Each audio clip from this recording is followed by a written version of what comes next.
नमस्कार, जय शिवराय मित्रांनो मी एक रिसेंटली व्हिडिओ पोस्ट केला होता की इंस्टाग्रामवरती कमीत कमी 50 लाख व्ह्यूज गेलेले आहेत त्या व्हिडिओजला, त्या रील्सला। आणि शिवाय जर तुम्ही इथे या यूट्यूब चॅनलवरती पण जर तुम्ही बघितलात की पॉप्युलर व्हिडिओजमध्ये जाऊन सुद्धा तुम्ही 65,000 म्हणजे व्ह्यूज त्या गोष्टीला गेलेले आहेत। तर मी एक व्हिडिओ पोस्ट केला होता की माझ्या अक्कलकोट तालुक्यामध्ये एक शावळ म्हणून एक छोटंसं खेडेगाव आहे आणि त्या खेडेगावामध्ये एक व्यक्ती आहे, ते व्यक्ती मोफत नाश्ता देऊन लोकांची सेवा करतात। तर मित्रांनो, ही गोष्ट अनेक लोकांनी जे आहेत ते एकदम म्हणजे तुम्हाला मी सांगतो की 90 to 95% लोकांनी याला खूप चांगला प्रतिसाद दिलेला आहे, खूप चांगले कमेंट्स सुद्धा केलेले आहेत। पण असतात 2-4 लोक असतातच की थोडे निगेटिव्ह कमेंट करणारे, तर निगेटिव्ह कमेंट्स पण मला केलेले आहेत। पण काही लोकांच्या मनामध्ये हा पण प्रश्न येतो की मग त्यांनी फुकट देतात किंवा मोफत देतात, तर मग त्यांचं हॉटेल कसं चालतं वगैरे वगैरे खूप सारे प्रश्न असतात।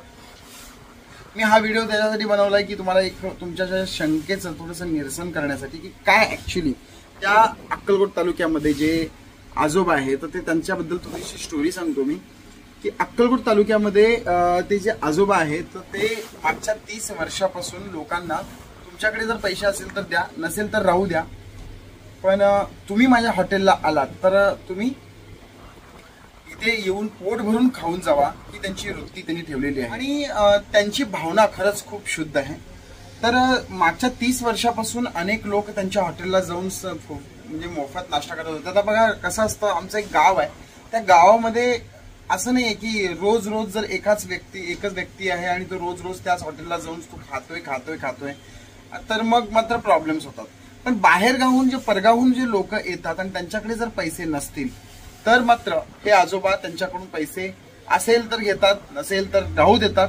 असं काही नाहीये, तुम्ही परत एकदा कधी आलात तर तेव्हा पैसे द्या, नसेल तरी सुद्धा तुम्ही काही प्रॉब्लेम नाहीये, तुमच्याजवळ राहू द्या, तुम्ही मन भरून तृप्त होऊन पहिल्यांदा माझ्या हॉटेलला येऊन खावा, हे तर त्यांची वृत्ती आहेच आहे।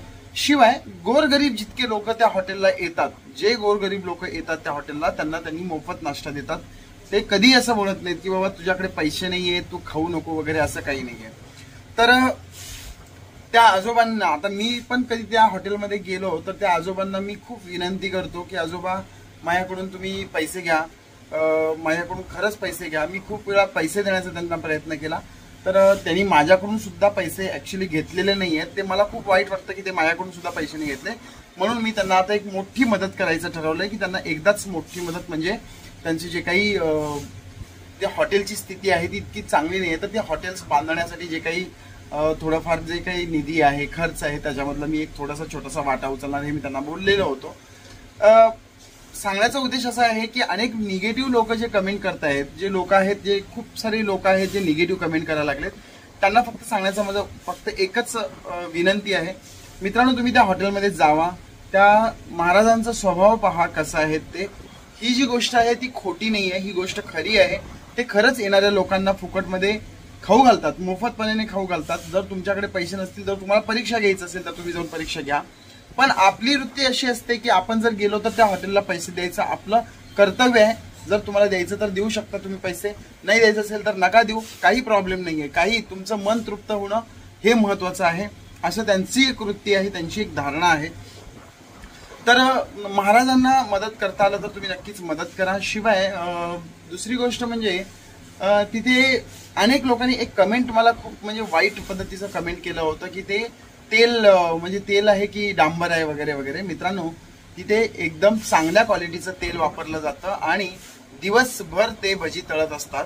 भजी त्यांची पूर्ण पंचक्रोशीत, म्हणजे अक्कलकोट तालुक्यामध्ये टोटल 23 गाव आहेत आणि 23 गावातले सर्व लोक त्यांची भजी फेमस खाण्यासाठी येतात।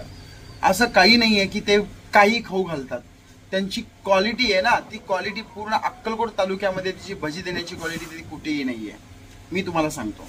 म्हणजे असं नाहीये की देत पण असतील सगळीकडे, पण ते सुद्धा एक बेटर क्वालिटी हे प्रोव्हाइड करत असतात।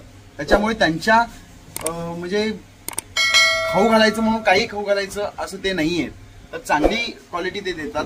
त्यामुळे निगेटिव्ह कमेंट करू नका। आणि ज्यांना असं वाटतं ना की ते खोटं आहे, तिथं जाऊन गेल्यानंतर हे खाऊ देत नाहीत, ते लोक रेग्युलर जाणारे जर असतील तर चुकीचं आहे की बाबा एखाद्या व्यक्तीकडे जर तुम्ही जावा महिनाभर खावा 15 दिवस खावा किती दिवस पण खावा तर तुम्हाला एक थोडीशी अशी वाईट वाटलं पाहिजे, आपल्याला पण मनाला काहीतरी वाटलं पाहिजे ना की आपण त्यांना पैसे द्यावं करावं म्हणून, तर ते देत असतात. बाहेरून परगावून जर कोणाकडे पैसे नसतील तर ते आजोबा अजिबात पैसे घेत नाहीत आणि त्यांचा हात खूपच मोठा आहे आणि कोणालाही ते इतक्या आदराने बोलतात. आता मी अक्कलकोटला परत जाणार आहे आणि अक्कलकोटला गेल्यानंतर माझ्या गावी गेल्यानंतर मी पुन्हा एकदा ते व्हिडिओ शूट करणार आहे आणि त्या आजोबांचा इंटरव्ह्यू घेणार आहे. तर त्या आजोबांबद्दल मला खूप म्हणजे खूप माहिती तुम्हाला तुमच्यापर्यंत पोहोचवण्याचा प्रयत्न करतो. याशिवाय जर तुम्हाला तो पूर्ण व्हिडिओ पाहायचा असेल त्या आजोबांचा तर तुम्ही माझ्या युट्यूब चॅनलवरती तुम्ही पॉप्युलर व्हिडिओमध्ये जाऊन तुम्ही पाहू शकता. तर व्हिडिओ आवडला असल्यास लाईक करा, शेअर करा आणि सबस्क्राईब पण करा. असेच व्हिडिओ मी तुमच्यासाठी घेऊन येत जाईल. धन्यवाद.